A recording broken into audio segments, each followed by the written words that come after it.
Welcome to Life on the Wabash, your home for the lighter, brighter, happier side of your community. We'll cover places to go, events to explore, recipes to try, and information that makes your life easier or more fun. Let's dive in.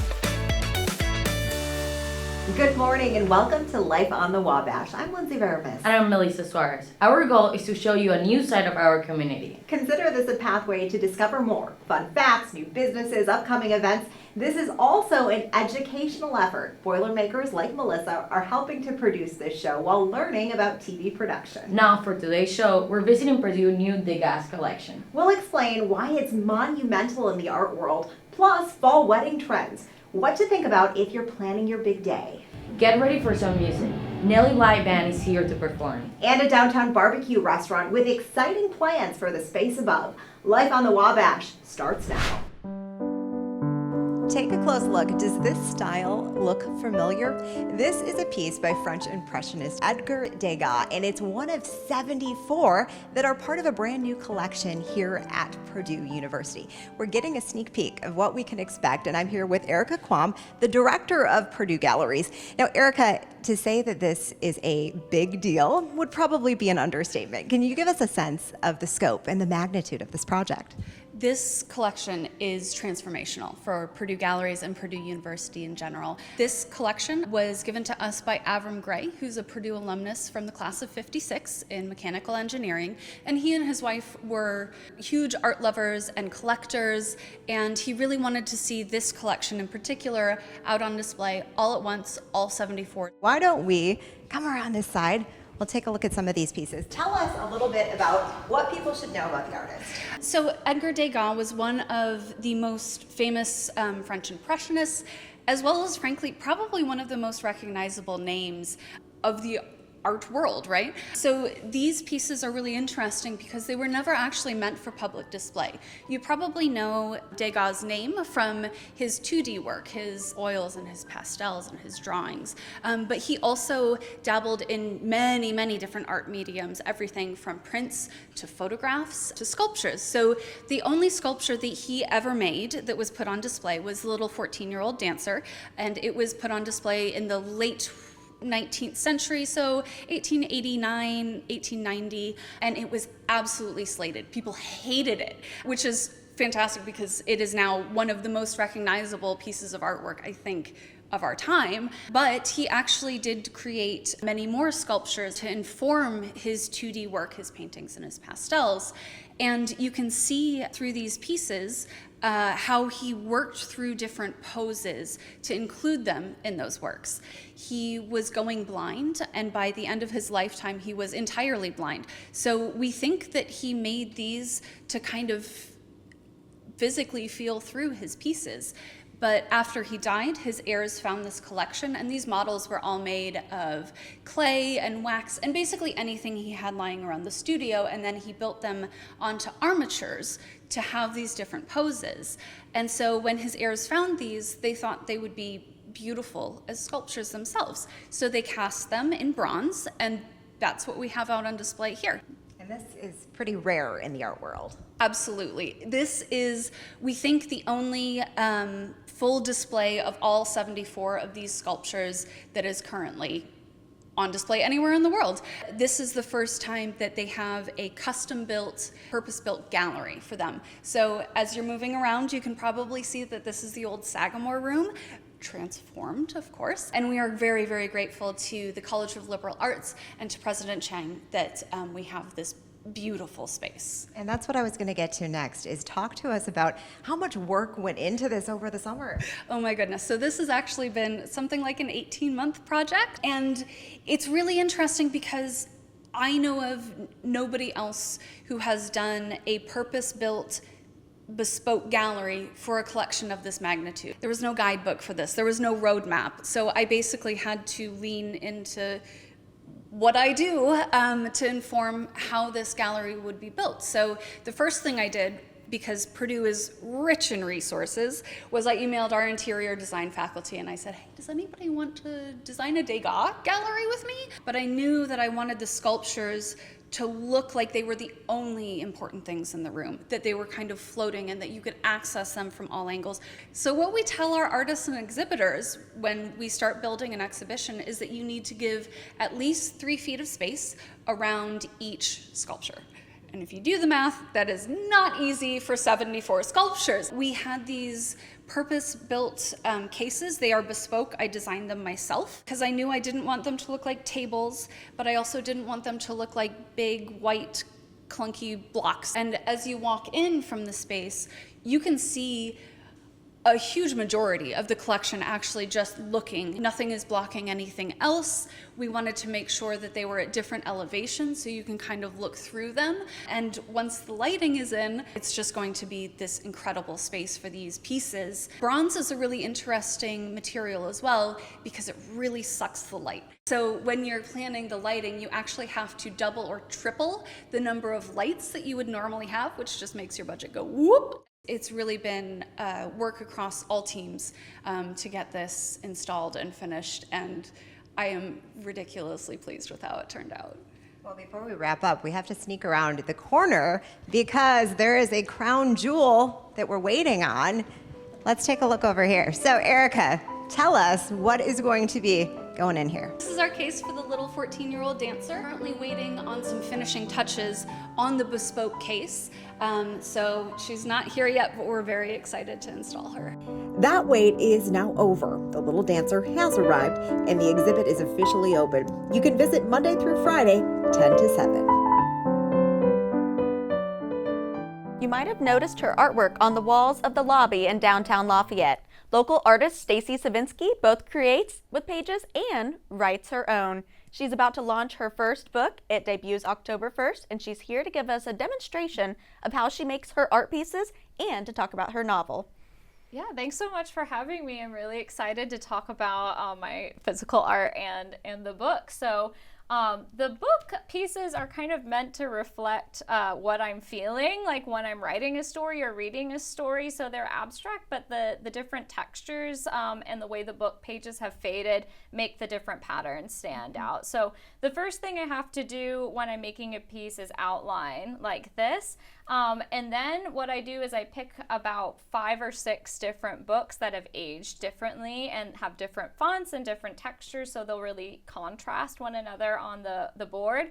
All of the boards are recycled. So this came from like a whiteboard packaging that my husband had left over from an order that he did. The next step is to decide what shape I want the different pieces to be and how I want them to lay on the page. So I picked this book, which was a bit beaten up. The books are also beaten up. So like they've been well loved and they're about to fall off of the spines basically. So everything's pretty much recycled.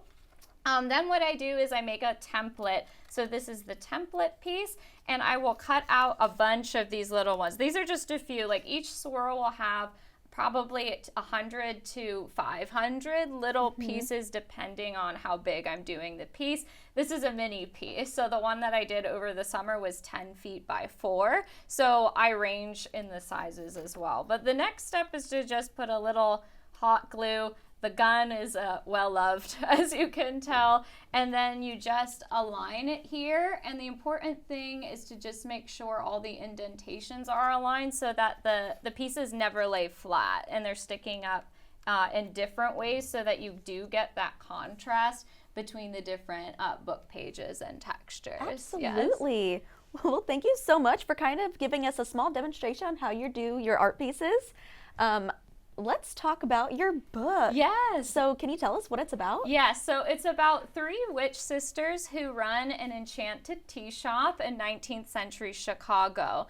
And they learn that they've been cursed to separate before the end of the year. So they have to work together to try and break that. And in the process, they learn about who they are as individual people and what they really want from destiny. But it's a cozy fantasy, so it's meant to feel just like your first sip of pumpkin spice latte for autumn. So those are the vibes. That's amazing. What was your inspiration to create this? Yeah, so I got the idea when I went to New Orleans. I went to a fortune-telling tea shop called The Bottom of the Cup.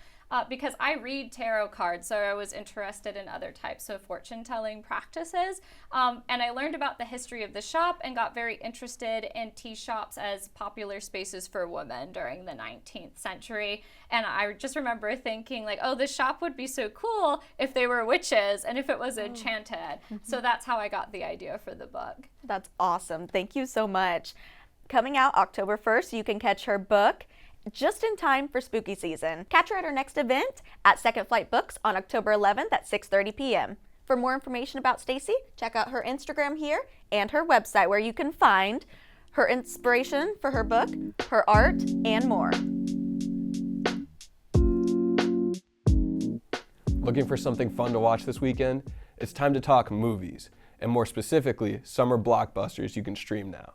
We've got local film buff Corey Burton here to break things down. There's 4 movies we'll be talking about today, but why don't we begin by talking about how you got into reviewing movies? Yeah, I've been watching movies ever since I was a little kid. My parents took me to the movies about every week, every other week, and that tradition has continued on till present day.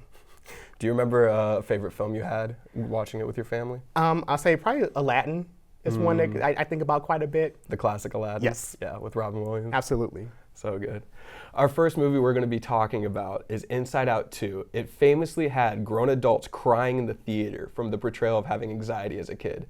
Should we prep everyone at home for an emotional roller coaster, and do they need to stock up on Kleenex? If you cried in the first one, you will cry in the second one, and so there's new emotions that are introduced in this movie. We follow Riley going through puberty, so new changes in life, which means new emotions, and so it brings up different questions about life and the amount of joy that you have in your life, and so my theater was sniffling quite a bit, so you want to stock up on the Kleenex. Right. Good to note, because I did not, and that was kind of embarrassing to come with a group of guys.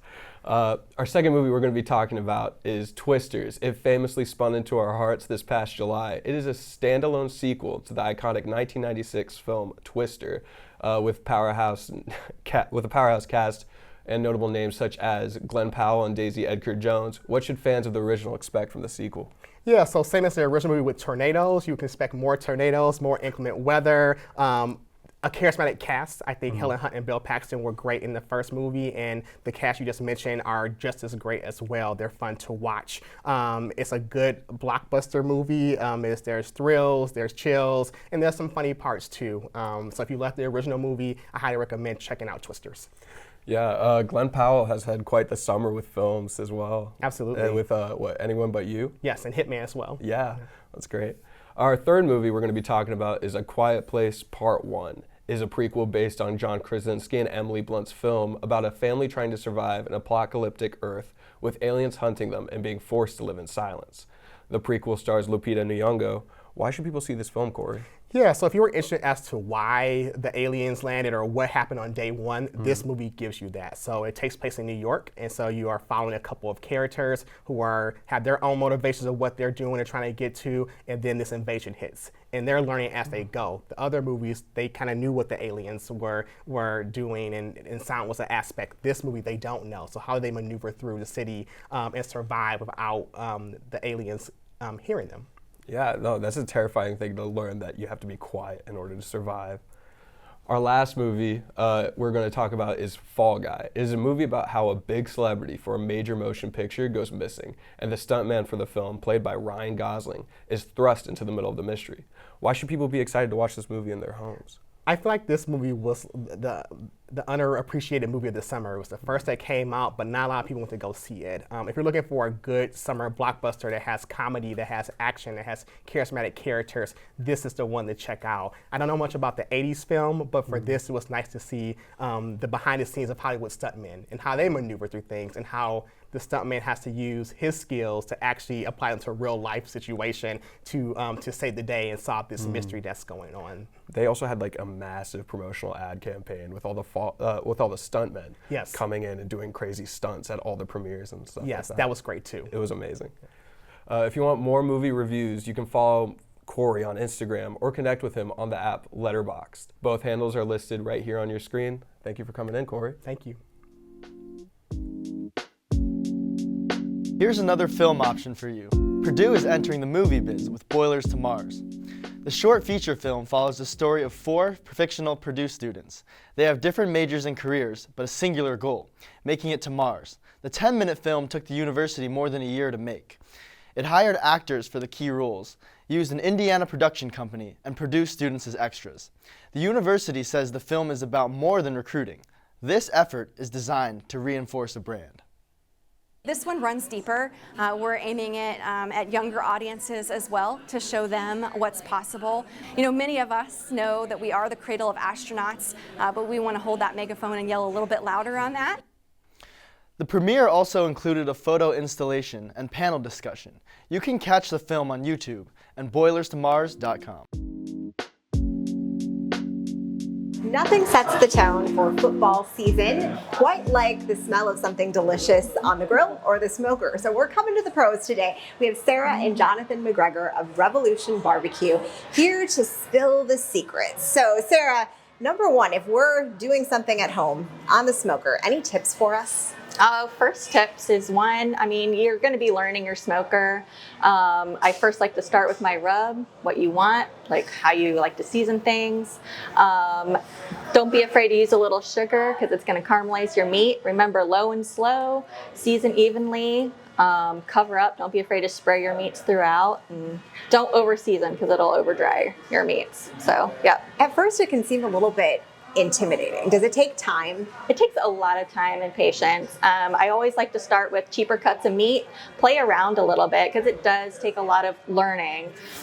Your timing, what kind of wood you like to use. So you're just going to have a lot of fun with it, but then of course a lot of patience. Learning your smoker too, because each smoker is so unique. So definitely taking your time and learning the characteristics of each smoker, because like your friend's smoker might be a little different than yours. So just taking the time, because each one has their own little things you got to tweak. Wait, exactly.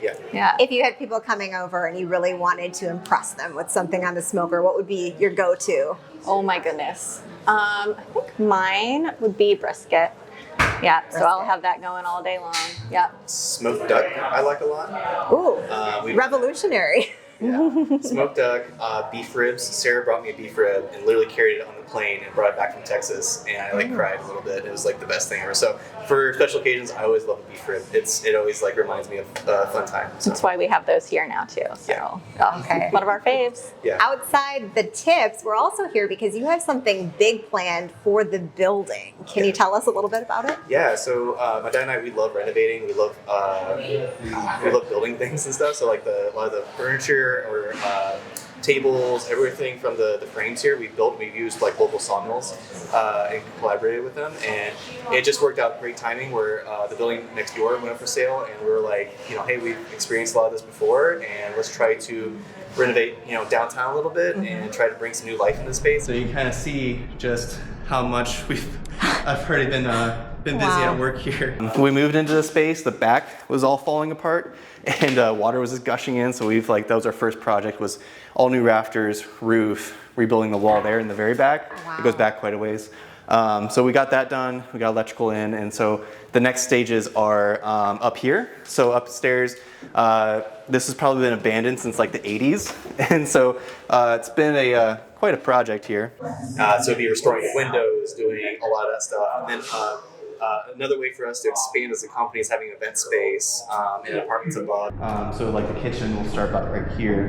And so you have a nice big living room, we dispose of the break here. And so it's us just kind of like building our family just bigger and having help contribute to downtown. We love being downtown, so it just made sense, and really needing that extra space for events. So it's just wonderful how it came through. So yeah. And the city's been great in the community.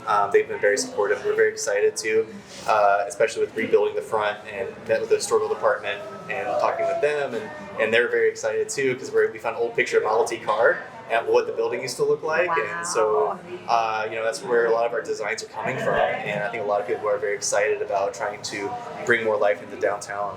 So, yeah. It's a hard question to ask when you're deep in the thick of a project, but what's the timeline looking like? So timeline, we got the historical department passed, and so now it's just dealing with the city, just making sure we're all on the same page, updating the water system, making sure everything's to code. We're hoping a year. Yeah. So once everything gets approved and passed, we can probably about a year, 14 months. So, because once we get all those things out of the way, we really can just go after it really hard. And, my dad and I, we do a lot of work ourselves, and we'll have some other people too, of course, that help with electrical and all that. So, yeah. Okay. Well, meanwhile, you of course can find them right on Main Street or at the website you see listed here on your screen.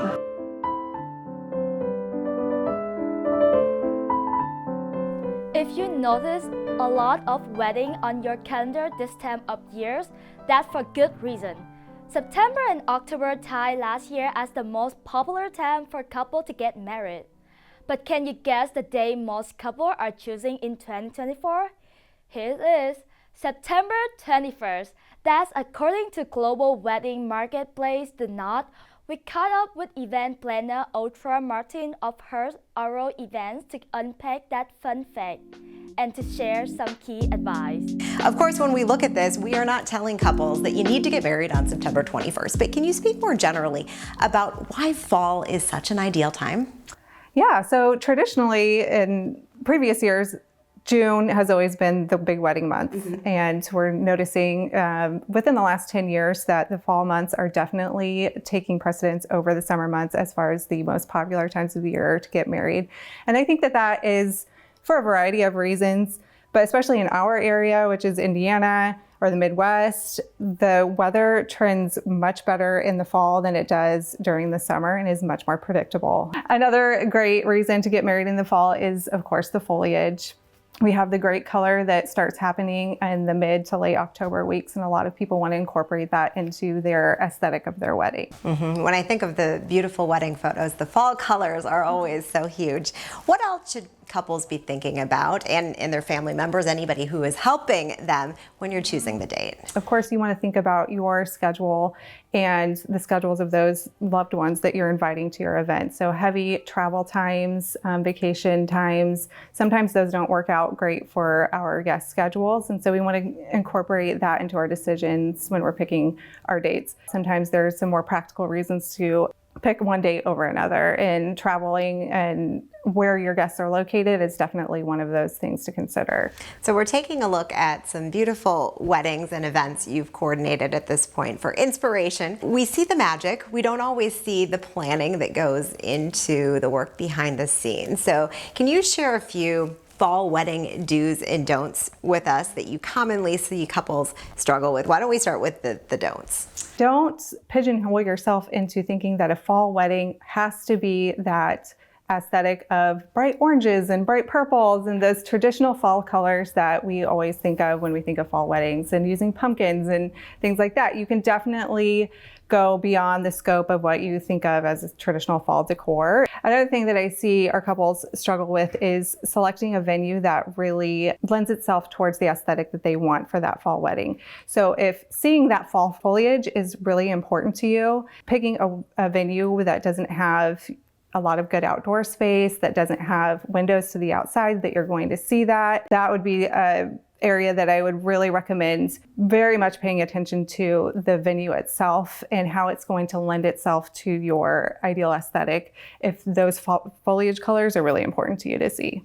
Switching gears to the fall wedding do's, what should couples be focusing on? Really leaning into the natural beauty of the season and picking color palettes that you both love, but also lend themselves great to the natural foliage that's going to be around you. If you are picking a time of year that foliage is going to be visible, like mid to late October and that time of year. So how about a second do? What else should couples be doing? Paying attention to your scheduling as far as what other events are going on in your town. Here with Purdue in our direct vicinity, we have to really be conscious of the Purdue football schedule that affects your hotels, that affects your transportation, and just general availability of things for that weekend. As you look back, are there any fall wedding traditions or things that you've seen couples do that you thought were really unique and inventive?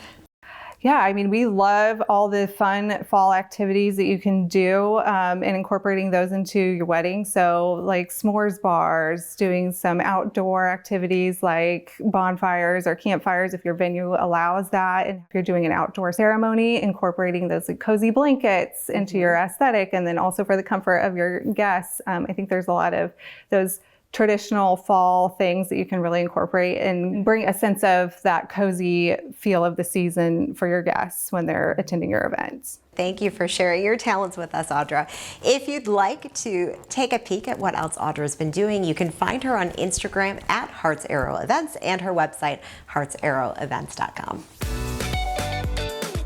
If you like live music, you have a lot to choose from at Purdue. The underground music scene is exploding.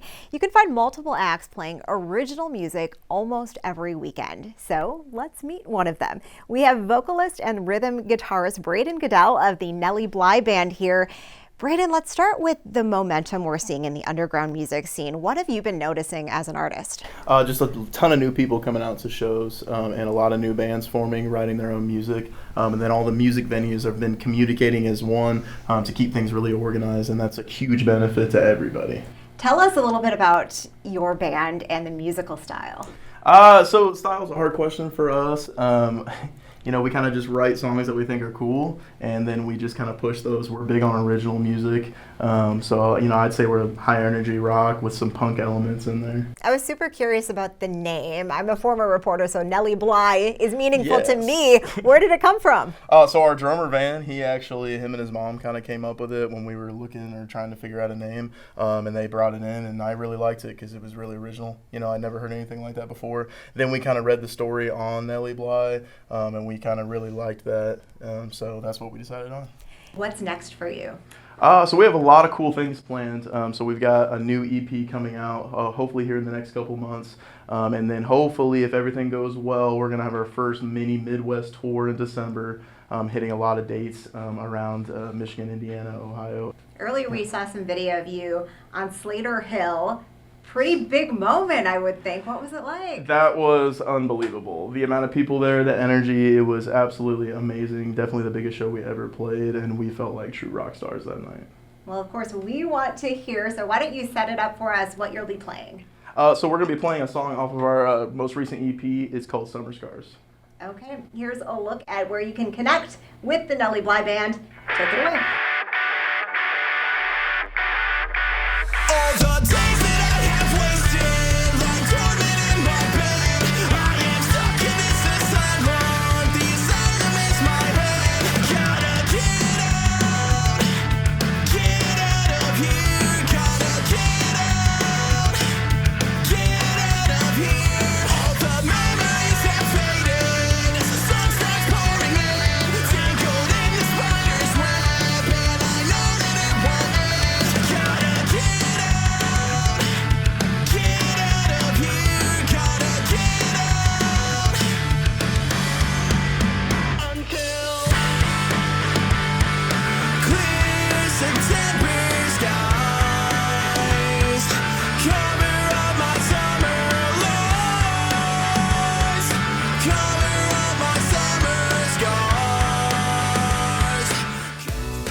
If you have a story you'd like to see in the next episode of Life on the Wires, send us an email, connect with us on Instagram, or subscribe to our YouTube channel. Yeah, your voice will help drive the show, and we're eager to hear from you.